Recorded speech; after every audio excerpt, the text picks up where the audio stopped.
Alright, so what we're doing this evening is drilling wheat. My headlights are really brighter than that, the camera's just not showing it.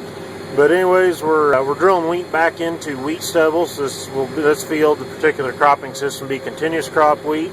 So this stubble was from wheat drilled a year ago, harvested in June, July, and now we're putting it back to wheat. Not using any hands on the steering wheel tonight. Everything is auto steer. I'm using an RTK grade GPS signal, so sub-inch accuracy. All that's accessed through this color touchscreen display. Right now we're running, it says 0 inches air, 1 inch air, 0 inches air.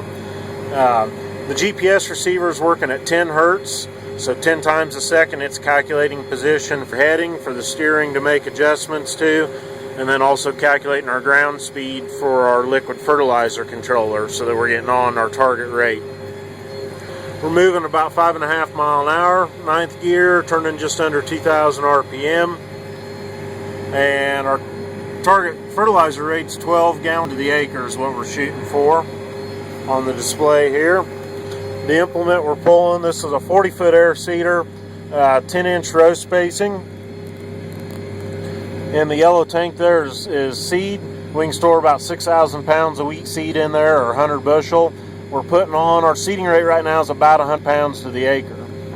This bank of valves here is for our liquid fertilizer. The implement's divided up into sections, and we can individually turn those sections on or off. I'll come back to that here in a minute. Here's the pump for the fertilizer. It's hydraulically powered, but it's the hydraulic motor on. It's controlled by a PWM pulse width modulation valve that's ran out of the console here in the cab. So back to these section valves.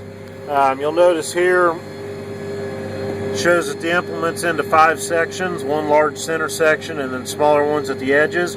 And so when we come in an area that's already been applied, those valves turn off automatically, so we're not double applying fertilizer. We have several different views here. This bird's eye view, we can also toggle through and have a whole screen view. So there's the entire field. We've planted the boundary, and then that mark there is where we're currently at. And then also just an regular overhead type view. It's 12 gallons the acre, 100 pounds per seed. That's roughly 18 seed per foot a row is what that gets us. And with running 5 mile an hour, 5.5 mile an hour, we should be able to cover between 20 and 25 acres an hour with this rig. We can hold, in these tanks on the side of the tractor, we can hold about 1,000 gallons of liquid fertilizer in those. You'll see, you can kind of see it make it out here. We're coming up along an area where we've already planted, but it's very much shown here on the display. You can see this green area over here showing we've already planted there.